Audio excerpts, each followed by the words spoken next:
Como equilibrar a vida num mundo hiperestimulado? Produtividade, produtividade, produtividade, produtividade. Perfeita, imperfeita. De Carolina João Fernandes. Olá! No início deste mês de outubro, eu estive numa iniciativa do Mês da Saúde e Bem-Estar da FEP, a Faculdade de Economia do Porto, que foi a minha faculdade.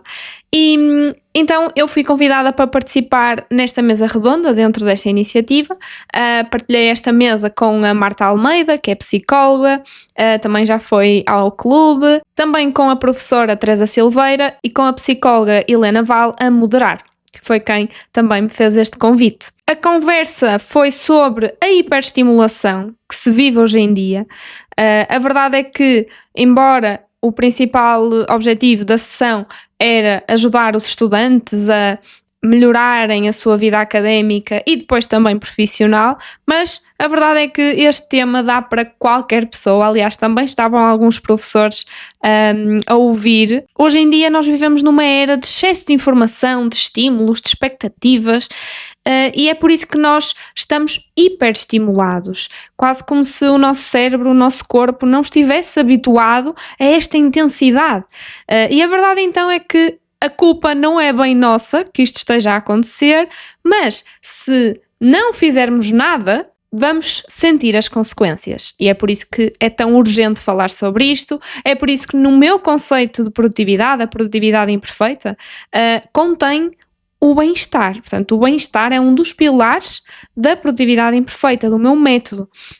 E o que eu vi é que ainda na faculdade e com alguns alunos que eu falei nesse dia, ainda está muito interiorizado o conceito de produtividade de fazer mais e mais e mais, ok? E por isso achei mesmo super importante falarmos sobre isto. Aliás, fiquei mesmo muito contente também com o convite. E olhem, porque é que eu vos trago este tema aqui?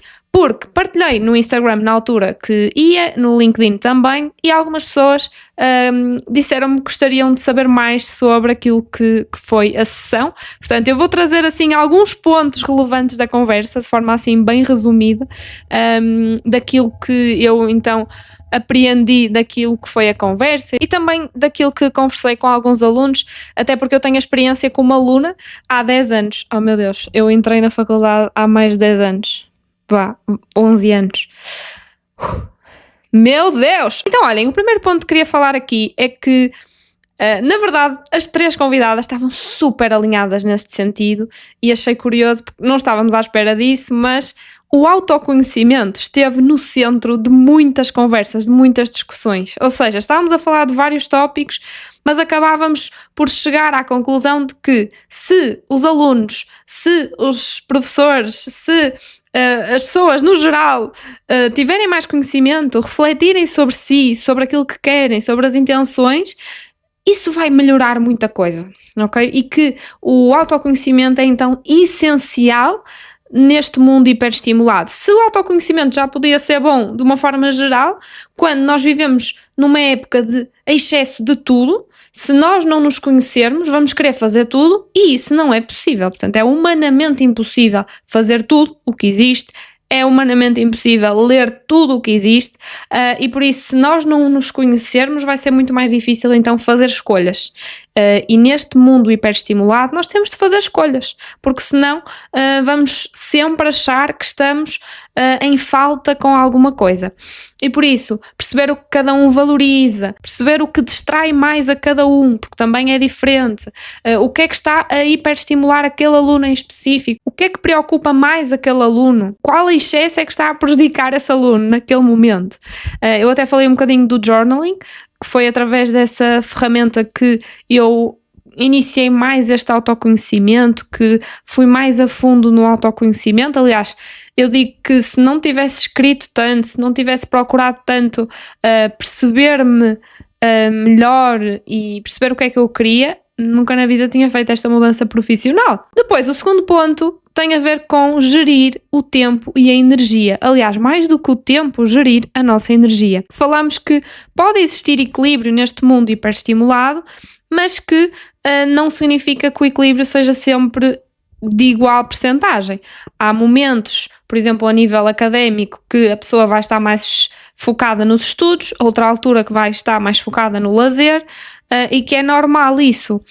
Há fases da vida, há momentos do ano em que nós podemos dedicar-nos a mais áreas do que outras, mas se nós simplesmente nos dedicarmos a uma, sempre, por norma é que isso não corre bem. Portanto, ao longo do ano nós podemos ir variando, mas ter em conta que temos de ir às várias áreas da nossa vida para não sentir consequências negativas no longo prazo, ok? Imaginem na época de estudo, que não dá para estar tanto com amigos, não dá para treinar tanto. Em vez de eliminarmos completamente isso, há um evento social por semana. Ou em vez de treinarmos 4 vezes por semana, treinamos 2. Ou fazemos treinos mais pequenos.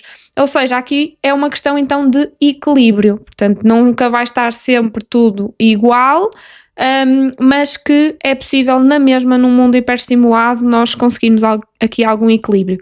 Esta gestão de energia é mesmo muito importante, porque se nós nos sentirmos muito cansados, não estivermos a conseguir gerir bem a nossa energia ao longo do dia, não vamos conseguir também produzir. Isso também não é benéfico. Depois, terceiro ponto que abordamos foi a questão do ambiente, portanto, neste caso escolar, da faculdade, qual é que é a importância do ambiente onde nós estamos inseridos, e falamos que, de facto, o local onde nós estamos deve ser um exemplo, não é? Se for um exemplo para os alunos, também vai ter um efeito positivo neles. Portanto, respeitar o tempo de cada aluno, perceber também a própria sobrecarga da escola, a própria sobrecarga de trabalhos, se é exagerada, e portanto que não está também a fomentar aqui uma menor sobrecarga nos alunos, não é? Falar também da flexibilidade, porque hoje em dia nós temos de ser adaptáveis, nós temos de ser flexíveis, porque o mundo não é rígido, é dinâmico, e se o ambiente escolar for demasiado rígido, também não está a dar estes ensinamentos de flexibilidade, de ajuste. E a verdade é que também falámos um pouco sobre isso, de que na faculdade e mesmo na escola no geral há muitas regras, muitos horários, e isso é muito diferente nas empresas. A verdade é que a maior parte das pessoas depois chega à empresa e percebe que na verdade é tudo muito mais flexível, é tudo muito mais... como é que é dizer? Há menos regras, ok? E portanto, embora na escola uma pessoa se habitue a essas regras todas, depois vai para uma empresa e não há tantas regras. Há atrasos nas reuniões, e que não é uma coisa que acontece na escola, não é? Ou seja, há muito mais rigidez a nível de horários. Isso é só um exemplo. Mas é uma diferença muito grande, e isso também me leva ao quarto ponto, que é sobre a proatividade. Porque se na faculdade, se na escola, os alunos se habituam que toda a gente lhe diz o que é que tem para fazer, como é que se faz, basicamente vai reagindo, não é? E fazendo aquilo que alguém mandou. E nas empresas, se nós formos com essa atitude, não vamos provavelmente ser os mais bem-sucedidos, porque lá está, não há tanto essas regras. Os trabalhadores são contratados para melhorar aquilo que existe, para desenvolverem novas ações. E por isso é que eu digo que era muito importante na faculdade, nas escolas, já se fomentar este tipo de competências, para que depois nas empresas haja mais proatividade. Eu sinto muito isso, algumas mentorias e mesmo em formações em empresas, que só reagendar uma reunião parece impensável. Parece impensável que se mude uma hora de uma reunião. Mas porquê? Só porque alguém decidiu que era aquela hora? Se calhar aquela pessoa nem pensou bem que hora seria, estava disponível e marcou. Mas se para a outra for prejudicial essa hora, porque tem que sair a determinada hora também, ou porque é o horário mais produtivo dela, e portanto ela prefere não ter reuniões, por que não experimentar reagendar? Então isto tem sido assim algo que eu discuto muito, de sermos proativos nas empresas, e se começarmos na faculdade já vamos aqui com um trabalho adiantado, não é? De treino destas competências. Aliás, isto leva-me ao último ponto, que é precisamente o treino. que isto tudo se treina, que são hábitos, rotinas que os alunos, os adultos, podem então trabalhar para que consigam viver melhor neste mundo hiperestimulado, super dinâmico, e foi giro porque as três estávamos em concordância nisto. Portanto, nós sabíamos que tema é que íamos falar, mas não combinámos também para que a conversa seja mais orgânica, e foi giro porque as três estávamos também a concordar nisto, de que não é do dia para a noite, nem de hoje para amanhã, que agora todos vamos conseguir viver super bem neste excesso de tudo, mas com o autoconhecimento, com o treino, que vamos então conseguir melhorar isto. Portanto, como é que no caso daquele aluno, daquela pessoa, ela consegue diminuir as distrações, como é que ela consegue estar mais focada, como é que consegue fazer mais escolhas acertadas para ela. Portanto, tudo isto se vai treinando passo a passo. E para terminar, eu percebi que não são só as gerações mais velhas que têm de começar a associar mais a produtividade ao bem-estar para ser sustentável no tempo. Também as gerações mais novas têm que trabalhar sobre este ponto.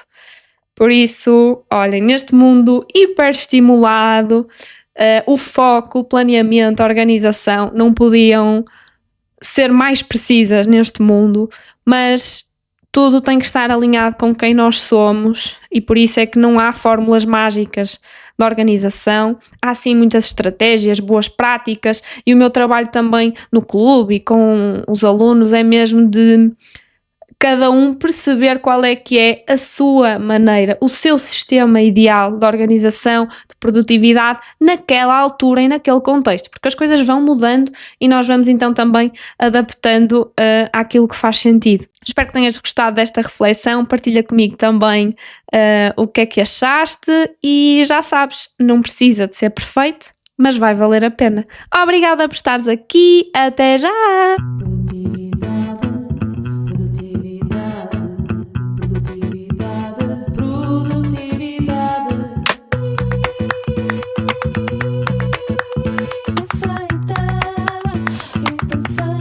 Carolina João Fernandes.